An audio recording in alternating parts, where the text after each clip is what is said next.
یہ محنت میں نے کرنی ہے، یہ محنت آپ نے کرنی ہے، فقط مولویوں پہ نہیں چھوڑنا دین کہ مولوی صاحب جانے تھے دین جانے، جیسے مشہور ہے نا پٹھان جانے تھے روزہ جانے، یہ ایسا نہیں چھوڑنا.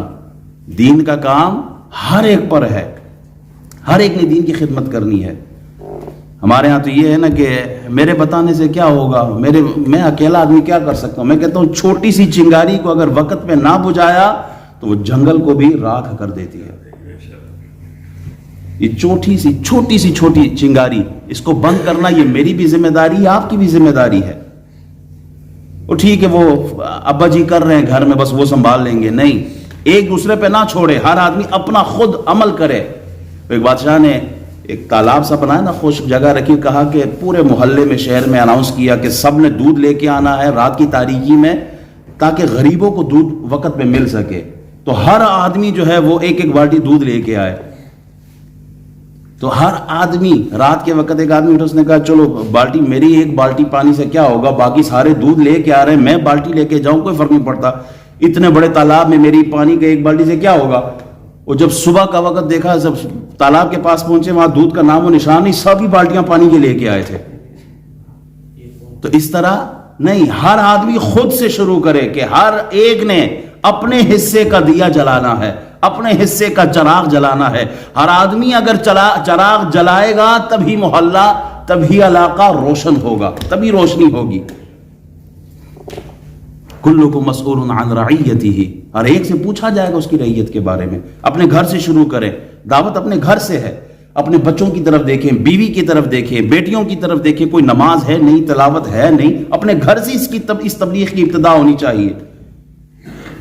میرے بچے نماز کے لیے اٹھتے ہیں، یعنی 8 بجے صبح میں اسکول کے لیے تو اٹھاتا ہوں، 7 بجے نماز کے لیے کیوں نہیں اٹھاتا؟ آج تو خیر نماز بہت ہی 3:30 پونے 4 بجے جماعت ہوتی ہے. تو جب اسکول ٹائم ہوتا ہے اللہ ماشاء اللہ، کچھ تو ایسے کہ اس وقت بھی نہیں اٹھاتے جب نماز 7 بجے ہوتی ہے. اسکول کے لیے بر وقت اٹھاتے ہیں لیکن نمازوں کے لیے نہیں. اللہ مجھے بھی توفیق دے، اللہ آپ کو بھی توفیق دے. بیٹا شراب پیتا ہے، زنا کرتا ہے، حرام کاموں میں ملوث ہے، ڈرگز بیچتا ہے، باپ نمازی حاجی پرہیزگار ہے، بھائی اپنے بچے کو تبلیغ تو کرو، اسے سکھاؤ تو صحیح، سمجھاؤ تو صحیح. ہر ایک آدمی نے عمل کرنا ہے. رسول اکرم صلی اللہ علیہ وسلم نے اس کو ایک مثال سے سمجھایا. فرماتے ہیں ایک کشتی ہے، اس کی 2 منزلیں ہیں. نیچے والے لوگ جو ہیں اوپر والوں سے پانی مانگتے ہیں، اور اگر اوپر والے پانی نہ دے تو وہ جو نیچے والے ہیں نا، اس میں سے ایک آدمی اٹھتا ہے کلاڑی لے کے، وہ کشتی کو نیچے سے توڑتا ہے کہ چلو میں نیچے سے پانی لے لوں. اگر اس آدمی کو نہ روکا گیا کہ جو کلہاڑی لے کے انفرادی انڈیویجول ایک بندہ اس کشتی کو نقصان پہنچا رہا ہے، اگر اس کو نہ روکا گیا وقت پر تو ہوگا کیا کہ پوری کشتی ڈوب جائے گی، غرق ہو جائے گی. ایک آدمی کے برے کرنے سے کیا ہوتا ہے؟ ایک آدمی پوری کمیونٹی کو لپیٹ میں لے لیتا ہے. ایک آدمی کا اثر پورے زمانے پر ہوتا ہے. اگر ایک آدمی محلے میں ظلم کر رہا ہے، کسی کے ساتھ ناانصافی کر رہا ہے، کسی کا حق دبا رہا ہے، کسی سے بد اخلاقی کر رہا ہے، کسی پڑوسی سے ظلم کر رہا ہے، تو محلے کے باقی لوگوں کو چاہیے کہ اس کو روکے اس کام سے. اور اگر یہ کہے کہ جناب ہم نیوٹرل لوگ ہیں، ہمیں کوئی فرق نہیں پڑتا، وہ جانے کہ ان کا مسئلہ جانے، تو پھر یہ بھی یاد رکھیے گا کہ چراغ سب کے بجھیں گے، ہوا کسی کی نہیں ہے. جب ہوا چلتی ہے تو پھر سب اس لپیٹ میں آتے ہیں. نبی اکرم صلی اللہ علیہ وسلم ارشاد فرماتے ہیں کہ جبریل امین کو حکم ہوا کہ فلاں بستی پہ جاؤ اور وہاں عذاب لے کے جاؤ، تباہ کر دو ان کو. جبریل آئے، یا اللہ مالک وہاں تو ایک آدمی ایسا ہے تیرا نیک پرہیزگار بندہ، لمحے بھر کے لیے بھی اس نے کوئی گناہ نہیں کیا ہے، وہ بھی اس محلے میں رہتا ہے، کہا اسے بھی تباہ کر دو. جب محلے والے، گاؤں والے، اس علاقے کے لوگ گناہ کر رہے تھے، فساد میں تھے، تو اس کے ماتھے پہ تو کبھی بل نہیں آیا، اس نے جا کے کبھی سمجھایا ہی نہیں، اس نے اپنا حق ہی ادا نہیں کیا. باپ کا حکم اگر بیٹا نہ مانے تو باپ کو تکلیف ہوتی ہے نہیں ہوتی؟